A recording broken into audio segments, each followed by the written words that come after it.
Good morning, students. The topic of lecture today is Oedipus complex in Sons and Lovers by D.H. Lawrence. Sigmund Freud hit on the term Oedipus complex to describe certain features of infantile sexuality.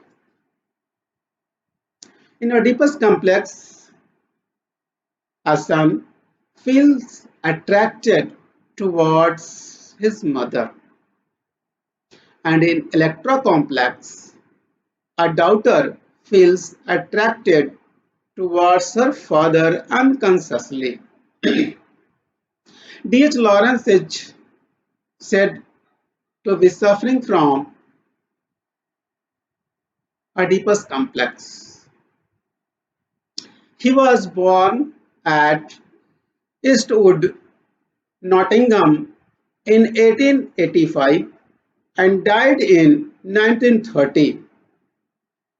He was one of the five children of his parents.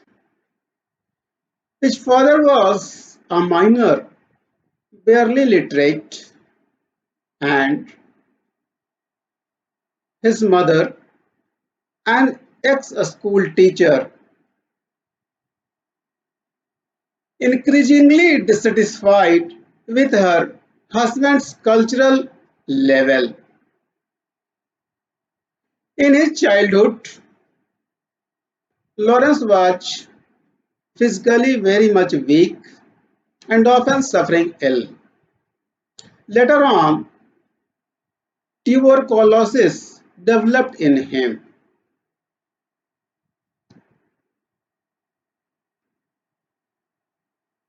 He grew up in considerably poor considerably in poverty. His parents often quarreled with each other, and a passionate bond grew up between Lawrence the child and his mother. Mrs. Lawrence's passionate devotion to her son and the tension of the family situation are represented in the novel Sons and Lovers, published in 1913. In a finely realized account of mining life in the Midlands, the situations of the Morrill family parallels that of the Lawrences. Julian Menahan has pointed out Sons and Lovers has three formal orders or matrices. The first matrix is autobiographical narrative. The second, a scheme taken over from psychoanalytic theory. The third might be called the matrix of life. A close study of the text reveals that some experiences expressed in the book are very close to biographical actuality. Very pertinent is the remark of Diana Trilling. Lawrence the man is everywhere in his writings.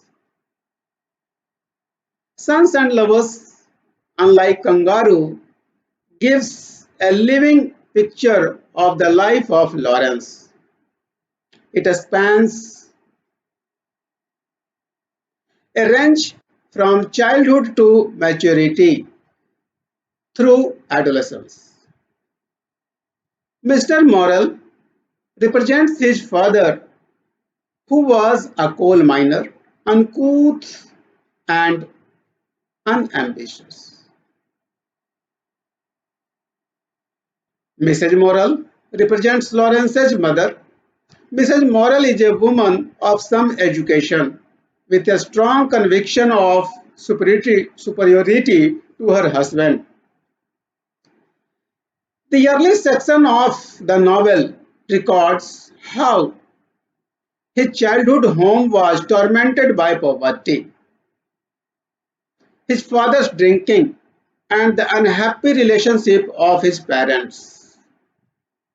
Lawrence's yearly promise of his talents, love of books, and painting are recorded faithfully in this novel. Lawrence was the victim of a deep-rooted Oedipus complex.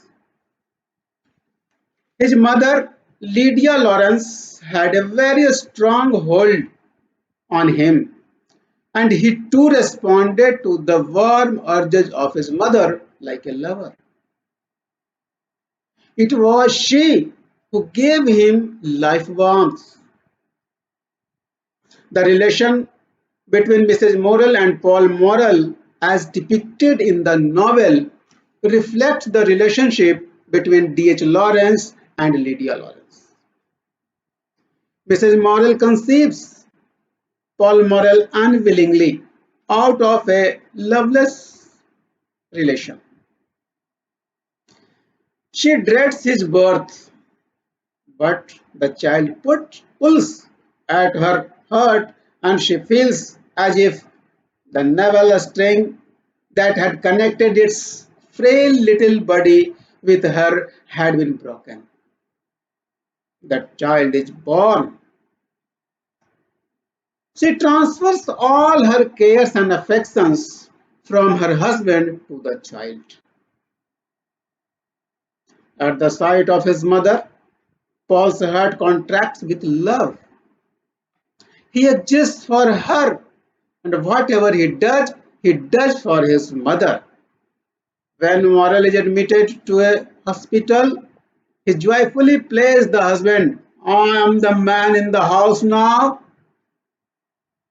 He is happiest when he is alone with his mother. In the end, she shares everything with him. Lawrence says, the two shared lives. Thus, Lawrence releases the personal tension of his heart through the depiction of an Oedipal situation. This explains why the relationship between the father and the son is one of hatred. Mrs. Morel, over mothering of Paul, excites much jealousy in the mind of husband. Mrs. Morel is jealous. She is jealous of Miriam.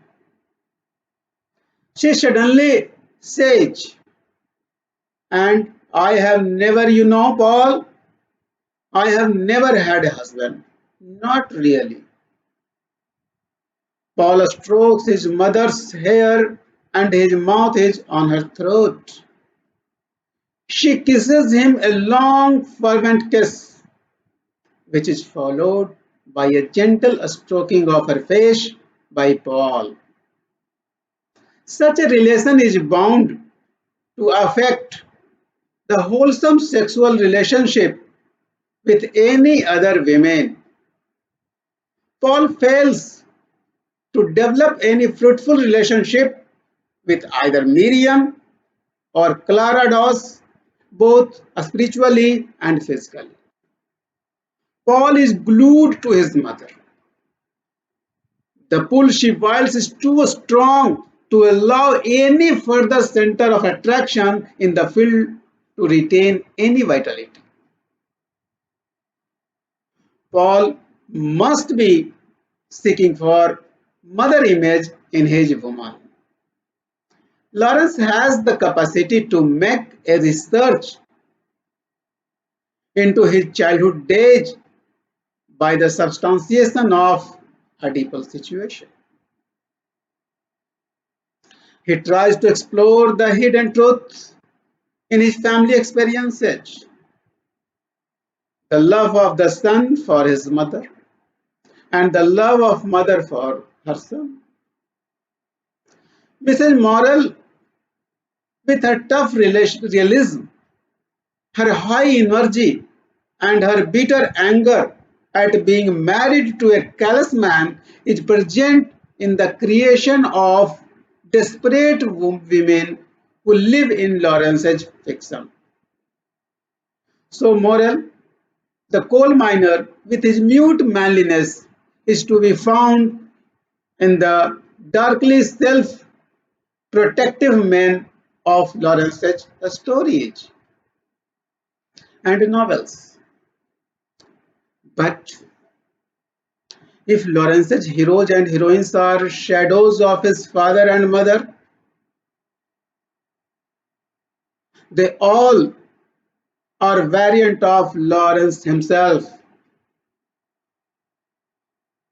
As a writer, Lawrence has the capacity to identify himself not with his mother, nor with his father, nor with his mother in his own person, to understand and reconstitute their unhappy marriage.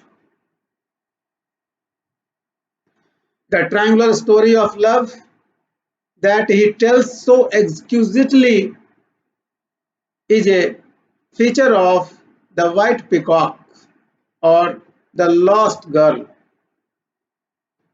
The triangle in Lawrence's fiction is the triangle relationship between Lawrence, his father, and mother. Lawrence's preoccupation with his mother exposes shortcomings not only of his own mother but of all those of us who share a similar sexual fate. Obviously enough, Sons and Lovers is not a mere autobiography, rather, it is a fictional transmutation of the facts of Lawrence's personal life.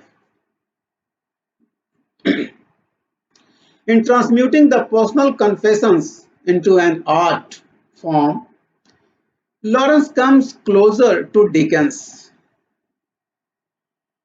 David Copperfield by Dickens is an artistic expression of the experiences of Dickens' life. Sons and Lovers, besides being autobiographical, is a great work of art.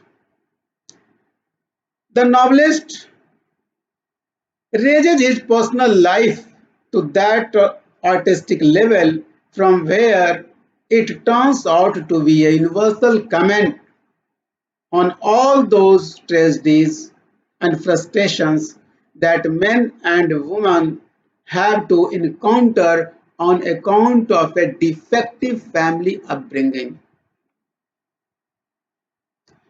Love indeed is great, especially maternal love, but once it transcends its limits, it leads to tragedy, as we have seen in the case of Paul Morrell.